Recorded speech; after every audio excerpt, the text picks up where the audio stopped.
Welcome back to South Florida and the USCA National Championships, American Rules Croquet. This is the championship flight doubles knockout. It was double elimination, and both of these teams have one loss. They're in the second round of the losers bracket, and whoever wins one more game in the losers bracket gets into the semifinal of the championship winners bracket. This is Bob Van Tassell starting off with blue with a -2 handicap. He's been a mainstay of American Rules Croquet here at the NCC for a long time. And he's actually not a bad AC player either, with a grade of 1963. He's going to corner 3, which I think is a little more vulnerable than corner 1 or corner 4, but it certainly has its proponents.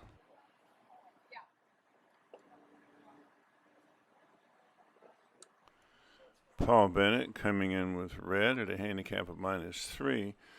Plays all 4 disciplines at a very high level. He's currently the president of the 9-wicket committee. We're in West Palm Beach in mid-October at the National Croquet Center, which is what that logo stands for back there.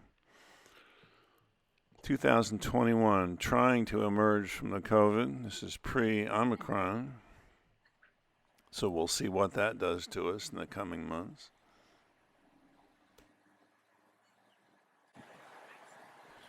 Bob Van Tassell is joined by Steve Scalpone playing black at a handicap of -1. He's from Portland, Oregon, and being on the West Coast, plays a fair amount of AC as well. I think his AC grade's in the mid-1900s. Gary Bennett playing yellow at a handicap of -0.5, joins his brother, Paul. He's from Louisville, Kentucky, and along with Dick Sullivan, gave me my first taste of getting clobbered by championship flight players back in 2012 when I started. Your tournament director is Rich Curtis. And once again, Brian Hovis is on the video camera. Well, this is a wonderful place. It's like you get some breeze every once in a while.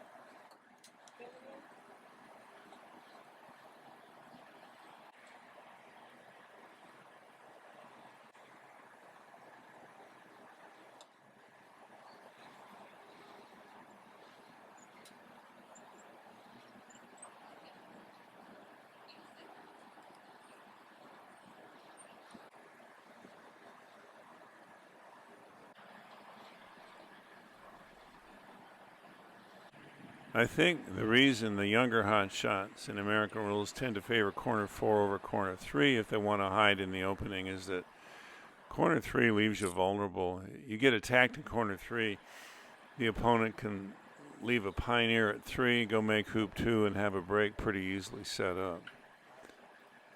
And sure enough, Bob's getting out of corner 3.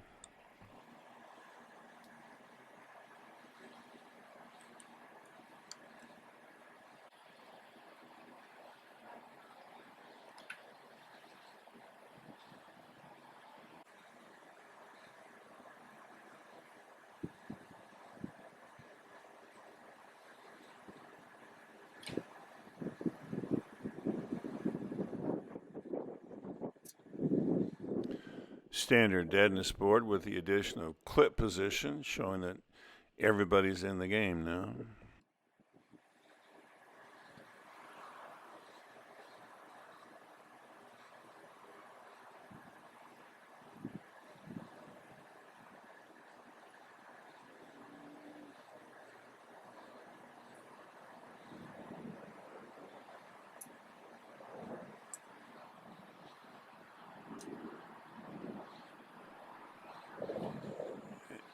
The other option here was to attack those balls up on the boundary, because these guys are all good enough that whoever attacks first has a huge advantage if the attack is successful.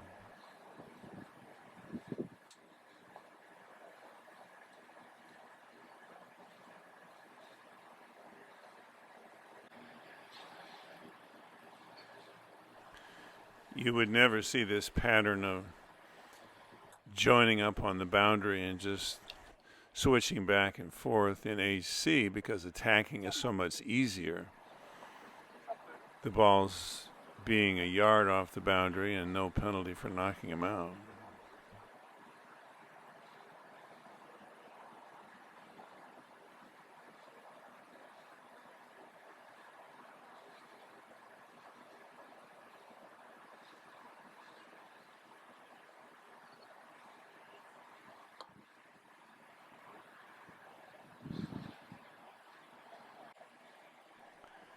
I'm sure he considered the options of a croquet out of red to black or setting a rush for red to hoop 2, but yellow passed instead.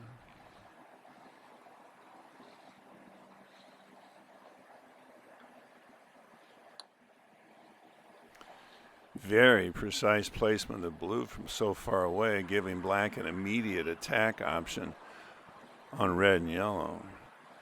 Paul knows that black's going to want to put blue in front of hoop 3 as a pioneer, so he's going to put red in front of yellow because yellow's the ball they're going to want to get out of there. His other option would have been to take red into corner 1 or corner 4, but anywhere he went with red would have left him open to a stop shot croquet out by black. Blue's a little disappointing, but not to worry. I only need one. That's for all my friends. How did your friend act?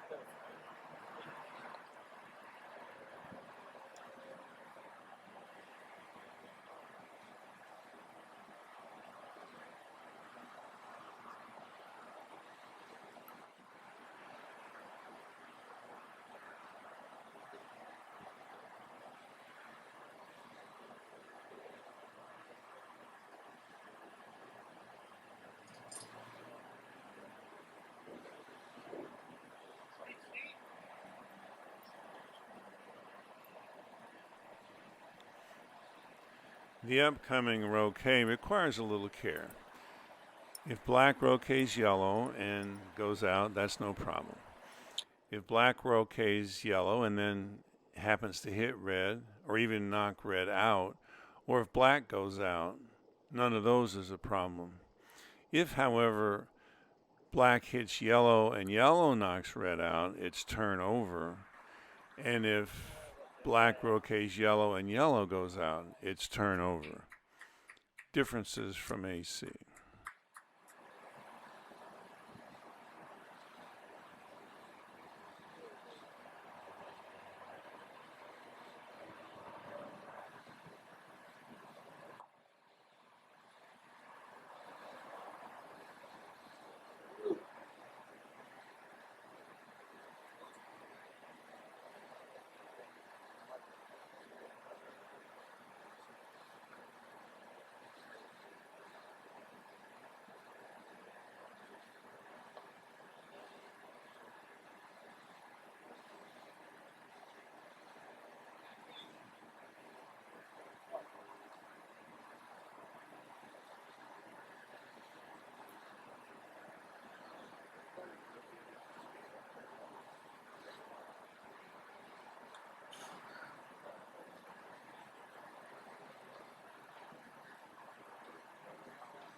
Nerves of steel. Nice angles.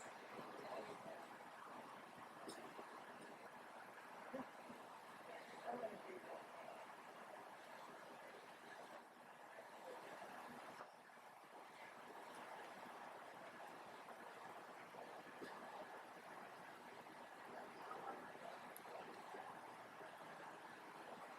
I wonder if their names are on the board. I don't know either.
Another big difference from AC.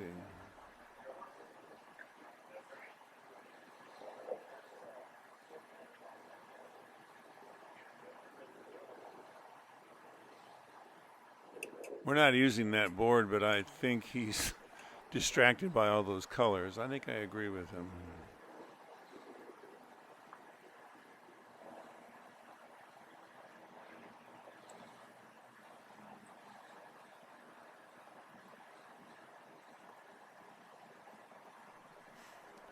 Gary's shot rolled off to just barely miss, and now yellow's the spent ball.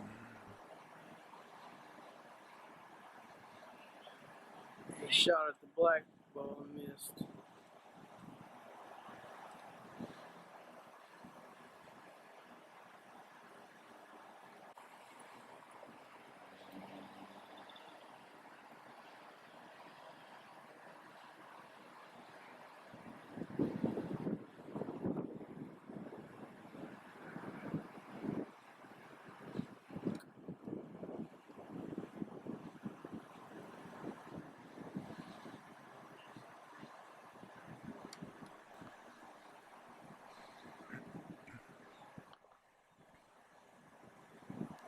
That was pretty lucky. He barely missed red, but he ended up wired from red by hoop 5 and is sort of a pseudo pioneer for black at hoop 5.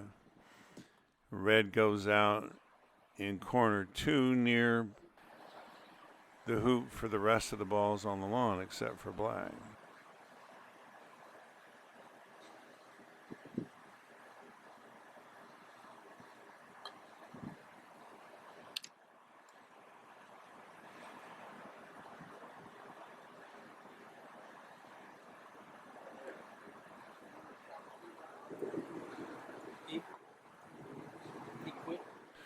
So now he can play a ball-to-ball break for a couple of hoops, or he could put blue in position for a load and a hold where he uses a stop shot to load 6 with blue and set black up to shoot 5 and then use yellow as the escape ball.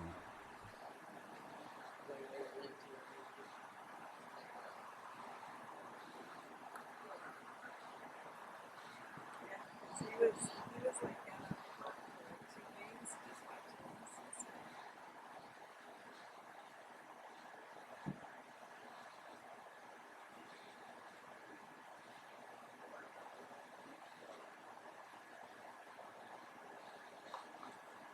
Isn't that Casey?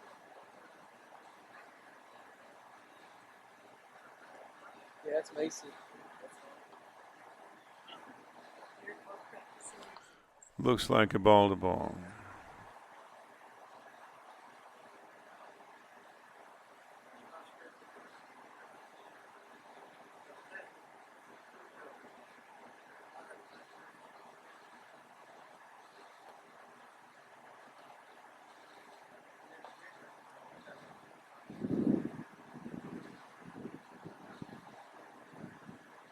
A ball-to-ball becomes a standard 3-ball break when you get a pioneer at your next and a rush to your current hoop. It can take 2 or 3 hoops to get that done. I think that's the. He's getting it done in 1. Nice work.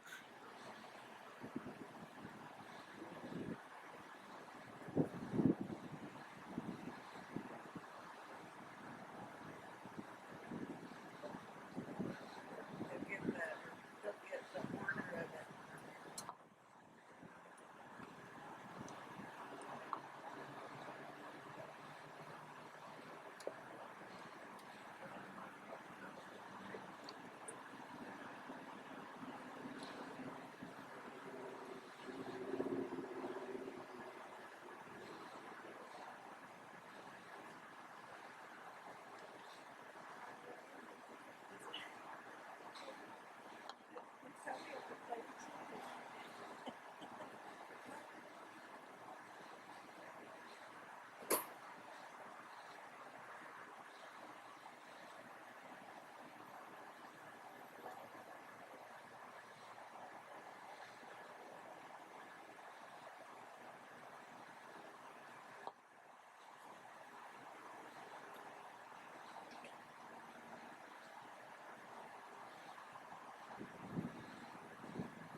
Red is over in corner 2. Red is the ball that blue needs for its break. If blue weren't for hoop 2, he would probably roquet yellow, take off to red, send it to 2 back, and then make 1 back off blue. But since blue is for hoop 2 and red is so close to hoop 2, all he has to do is continue his 3-ball break, leave red where it is, and then do a croquet out to it at the end of his break. There might have been a better place for red to hide.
Yeah, he's on He's in three back. He's on three back.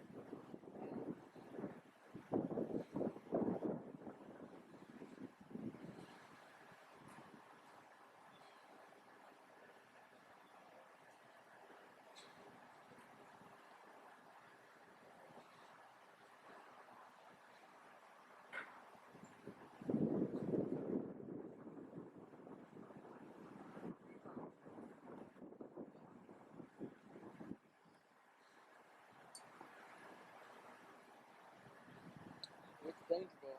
Spitballs over here.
His goals in the leave, of course, are 1, to leave yellow a long way away, 2, to leave blue in easy striking distance of red, and 3, to leave black near hoop 2 as a pioneer for blue. He'd also like to get clean so that he's not last dead on partner, but that will be the lowest of his priorities.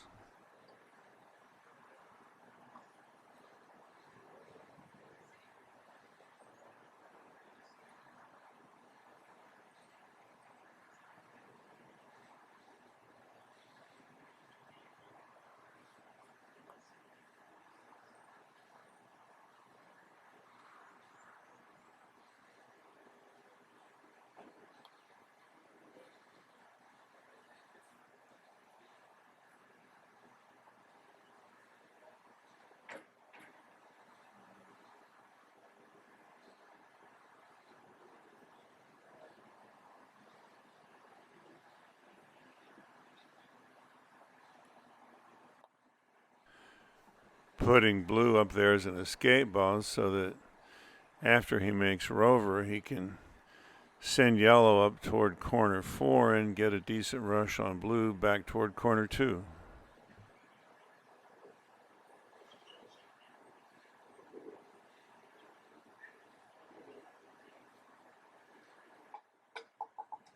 This he's got Maybe. I have no idea. here's the ones that were in Hovis. So that's Tassell.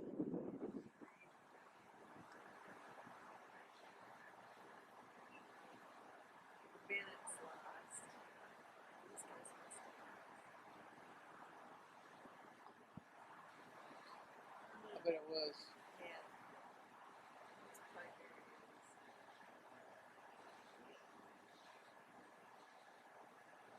Because I know the other fantastic weekend.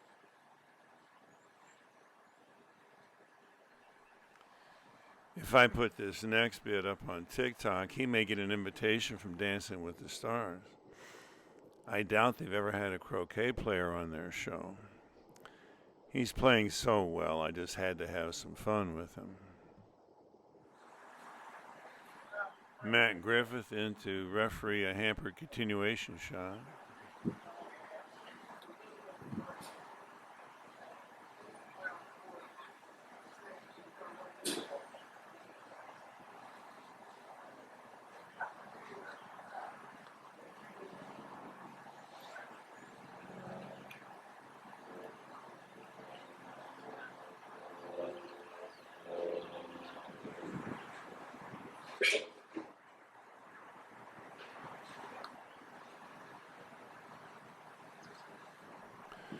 No rush on blue means he's going to have trouble getting black clean, although he'll be able to do a good croquet out, putting blue next to red. For our international audience, check out the rule book on the USCA website about rover play.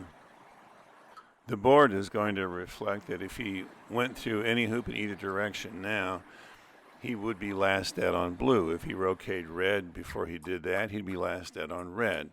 Last dead just means that that deadness is cleared as soon as you roquete either of the other two balls in your next turn. Gary's target of choice is black because it's sitting out near hoop 2, but he's wired from it by hoop 4, maybe even the peg. So he has to shoot at those two balls on the boundary, and the obvious difficulty of hitting a ball 9 inches off the boundary from that distance and not knocking it out is why they call this the unhittable lead. And cornering with yellow and then hoping that Bob Van Tassell would break down in a late 3-ball break to the peg is wishful thinking at best. And in his break with black from 5 to the peg, Steve Scalpone accomplished 3 of his 4 goals. He doesn't really care that he's last out on partner because he doesn't think he's going to need another turn.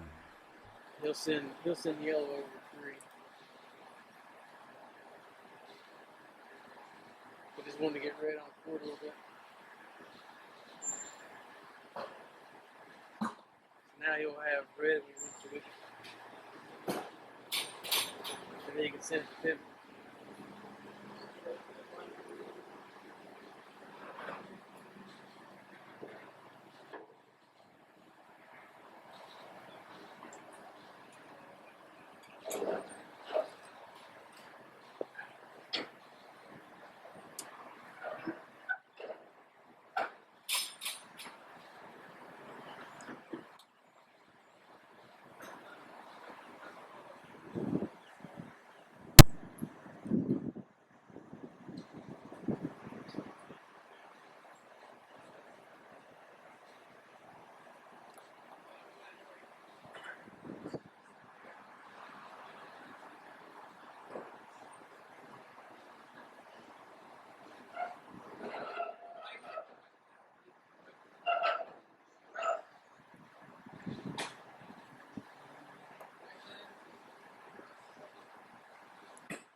There's a principle for placement of pivot balls in a 4-ball break that I've only seen in the writings of the curmudgeonly Australian instructor John Ritchie's. It's called 1/3 plus 1. Bob is for hoop 3, so he placed red on a line between 3 and 5, but 1/3 of the way toward 5, and then 1 yard from that line toward 4. That's so that when he makes 3 off of yellow, he can come through 3, Croquet yellow, stop shot yellow to 5, and put himself directly behind red with a nice rush toward black at hoop 4. He's doing it probably just intuitively. I've only seen it mentioned in John Ritchie's materials, which are found partly on the Oxford Croquet site and incomplete in a book called Croquet Secrets, put together by Wayne Davies, that gathers all of John Ritchie's pamphlets in one book. It's hard to read, but it has, amongst other things, the most exhaustive description of all the ways to arrange the balls for cannons in AC that I've seen anywhere.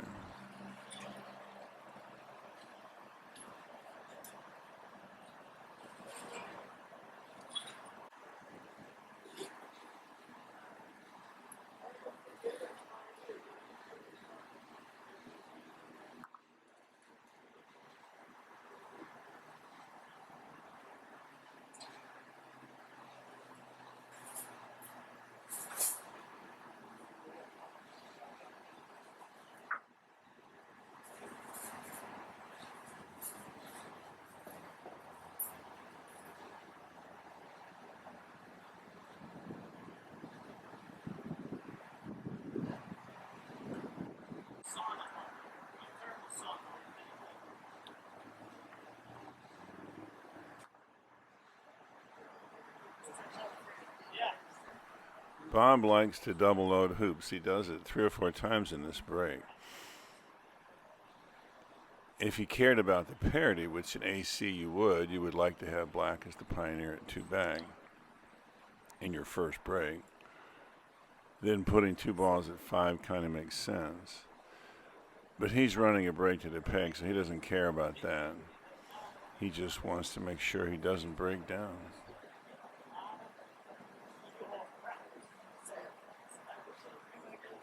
Worked for PJ and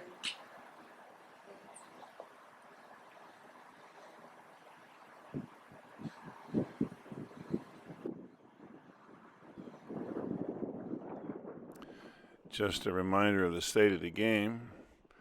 I don't think Paul and Gary need to be reminded.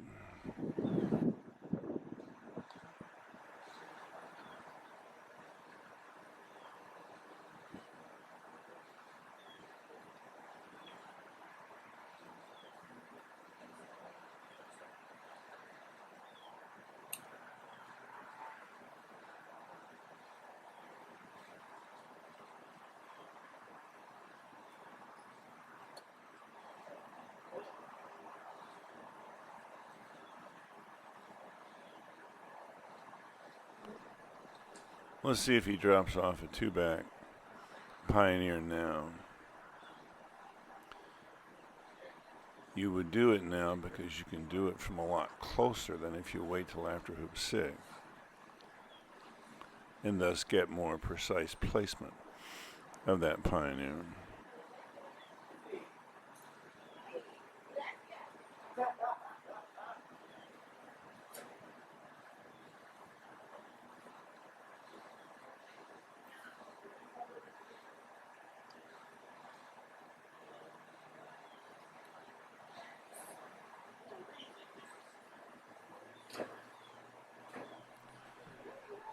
That's not great, and I don't think he means that as his pioneer anyway. I think he's going to swap it out for red after he makes 5.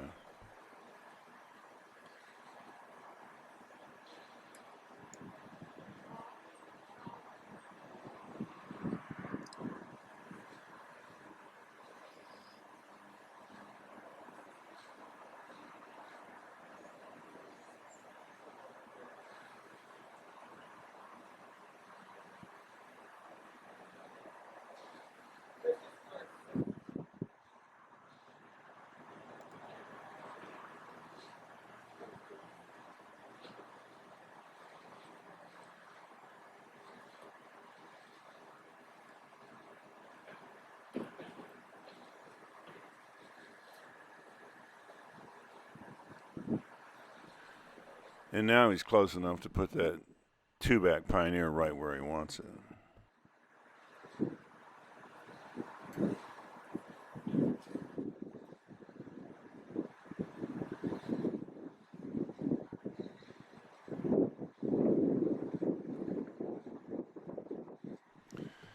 Keeping those outside Pioneers inside the box like that is not mandatory, but it certainly makes life easier.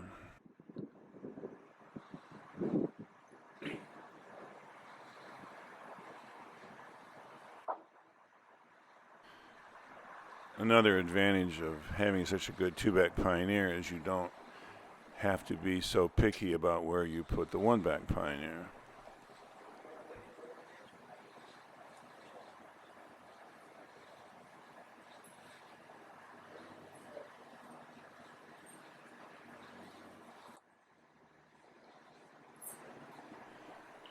But he put it right where he would if we were running a 3-ball break anyway.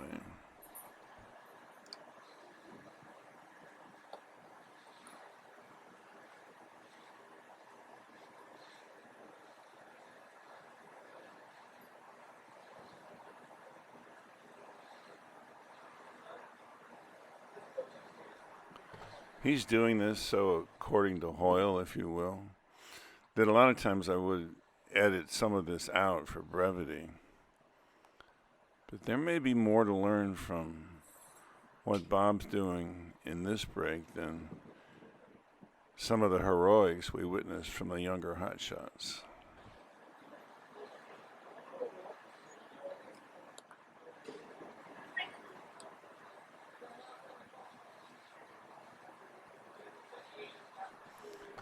Now, if he were paying attention to 1/3 +1, he would kick black over toward the peg, a couple yards probably.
And now, instead of just tapping yellow, he's going to rush it away 2 or 3 yards to give him room to get yellow to 3 back and have blue stay within easy striking distance of his pivot ball.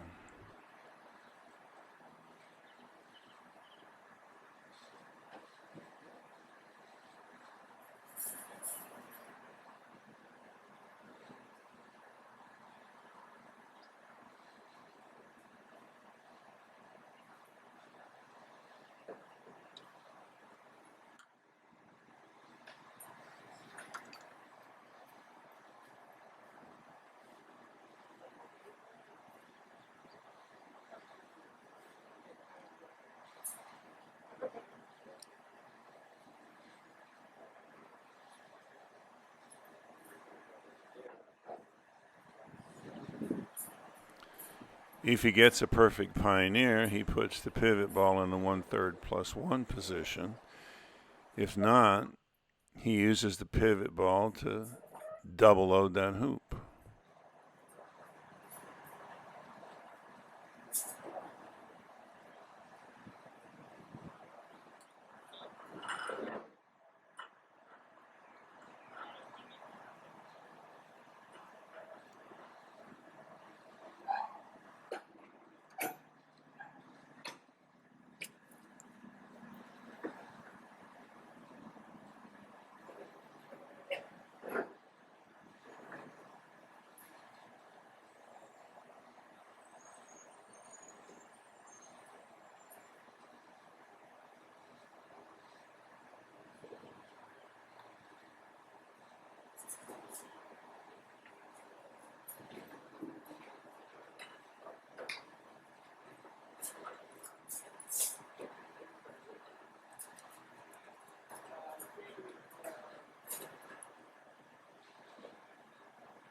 Face it in. Face it in. Sound good. Speaker did.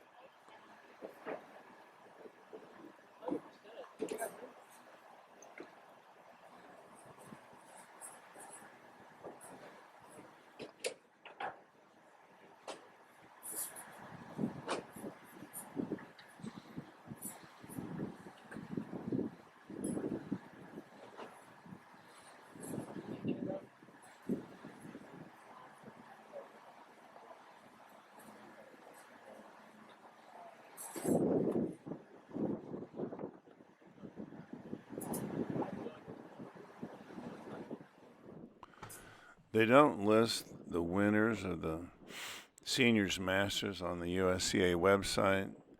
I don't honestly know, but I'd be surprised if Bob hasn't won the Seniors or the Masters at some point.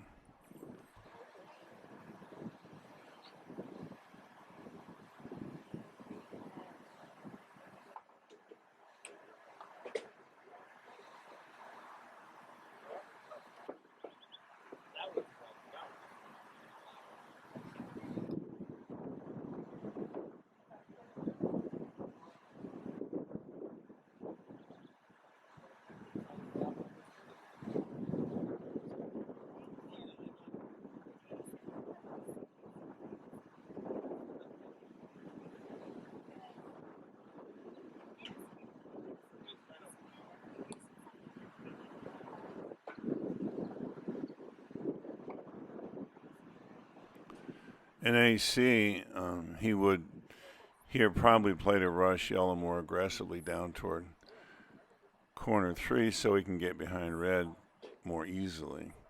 Obviously, in American rules, if you knock that ball out, your turn is over, so there's more of a tendency to rely on takeoffs, reverse takeoffs to the hoop, that kind of maneuver because of the out-of-bounds rules.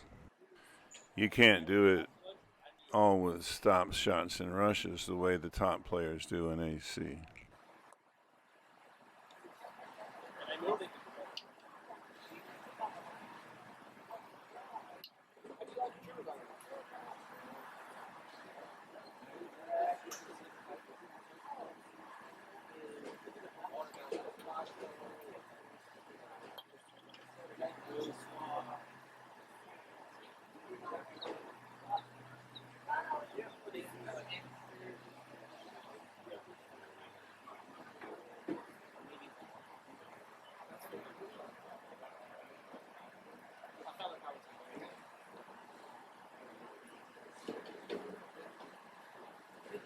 That's great.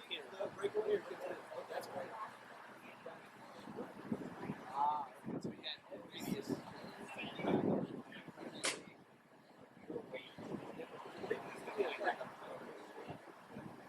I wanted to.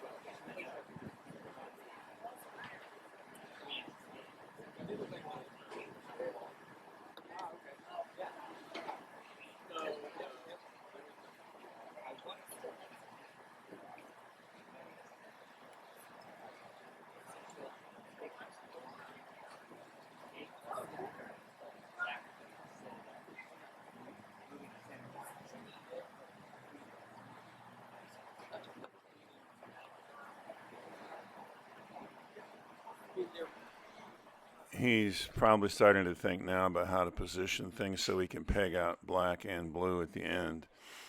There's so many easy ways to do it, it kind of doesn't matter, especially because you make Rover going toward the peg in this game.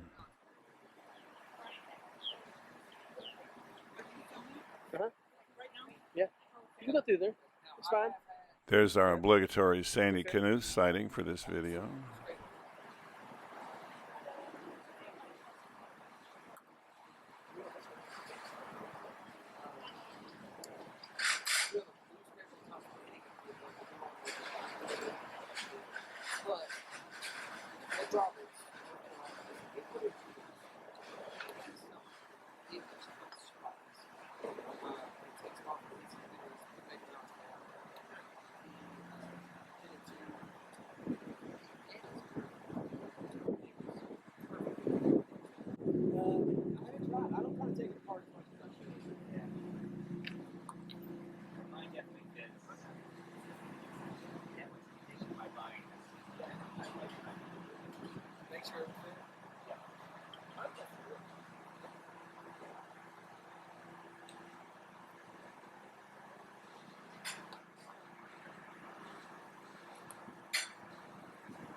What Bob and Steve are doing is the way we all aspire to play this game. I don't know who the quote is from, but somebody said, it's really pretty easy. One attack and 2 breaks to the peg with an unhittable leave in between. It's an easy game. For most of us, there's so much interactivity, though, that this doesn't happen very often. For the very top players, though, this pattern is the very reason they want to explore alternative rules. Because of the unhittable leave, for guys like Ben Rothman, Danny Honeycutt, Jeff Sue, Matthew Essick, and anybody else with a handicap of -2 or better, whoever gets the first break is going to win. For the rest of us, though, this opportunity doesn't come along very often. And when it does, it's anything but inevitable. I don't need a rules change personally.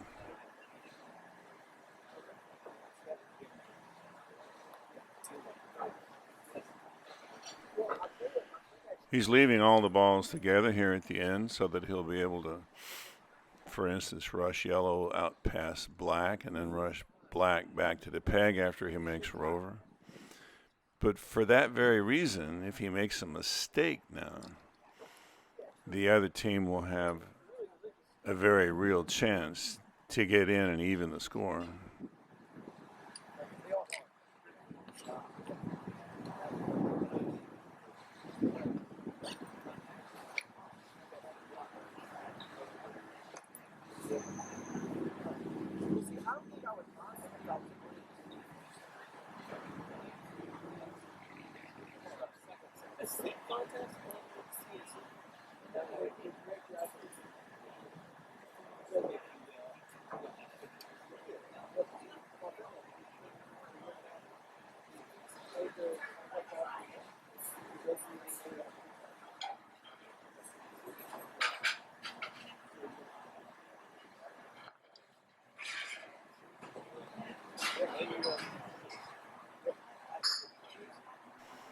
Giving the opponent the chance to have it watched if they want.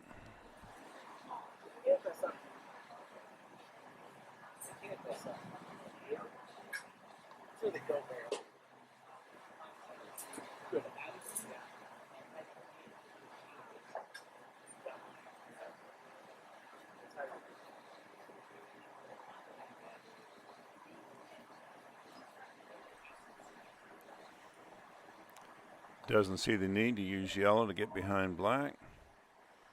Bob Van Tassell and Steve Scalpone put on an absolute clinic of classical American rules croquet to beat the Bennett brothers 26-2. When nobody's making shooting mistakes, all the pressure is on tactics. In this game, the team that attacked first won. Leaving red in corner 2 may have helped a little bit. Bob and Steve made it out of the losers bracket, and in the next game to go up, they take on Sandy and Sharif in the semifinal of the winners bracket of the doubles championship. Give us a like, subscribe, and you'll be notified when that game goes up.